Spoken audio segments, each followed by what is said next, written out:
ជម្រាបសួរបងប្អូនទាំងអស់គ្នាខ្ញុំសេះណាឥឡូវនេះខ្ញុំកំពុងតែស្ថិតនៅក្នុងខេត្តបាត់ដំបងខ្ញុំនឹងជួយបងប្អូនទាំងអស់គ្នាទៅជួបក្រុមគ្រួសារមួយដែលគាត់គឺជាប្រជាកសិករឥឡូវសូមអញ្ជើញចូលរួមជាមួយខ្ញុំទាំងអស់គ្នា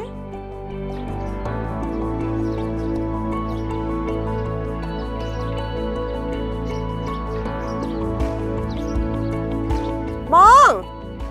ជម្រាបសួរក្មួយចាជម្រាបសួរអូនជម្រាបសួរសប្បាយបងសក់ណាបងណាចាសក់អីបងនេះសក់អីគេអានេះជាតសក់ស្រូវអូនតសក់ស្រូវបងទាំងអស់នេះប្រហែលជាទំហំដីប្រហែលដែរដីប្រហែលកន្លះហត្តាដែរហ្នឹងចាហើយគ្រាន់មកបានចាប់ដើមក្តិបប៉ុណ្ណេះបងត្រូវការរយៈពេលប្រហែលដែរបងអានេះចិត្តមួយខែអូនអញ្ចឹងនឹងបានថាយើងចាប់ដើមប្រមូលផលបានបដាមួយថ្ងៃចូល100គីឡូដែរហ្នឹងចាហ្នឹងចាហើយទាំងអស់គ្នាហ្នឹងអ្នកមកជួយជាទូទៅប្រហែលអ្នកខែខ្ញុំដាំនេះខែរួចពីស្រែរួចពីស្រូវតនេហ្នឹងដាំហើយអញ្ចឹងទៅក៏មានតែកូននឹងឯងខែណាបើសិនជាយើងបេះអត់តាន់ទេអ្នកចិត្តខាងហ្នឹងអញ្ចឹងគិតជាលុយជាកាយអីគេខ្លះទៅហ្នឹងហើយចាសម្រាប់បងការងារទាំងអស់នេះវាបានផ្ដល់អ្វីខ្លះមកបងហើយនឹងក្រុមគ្រួសារទាំងអស់អូនឯងនៅតាមស្រុកស្រែចំការនេះអត់ចង់ឲ្យប្តីទៅឆ្ងាយនិយាយទៅ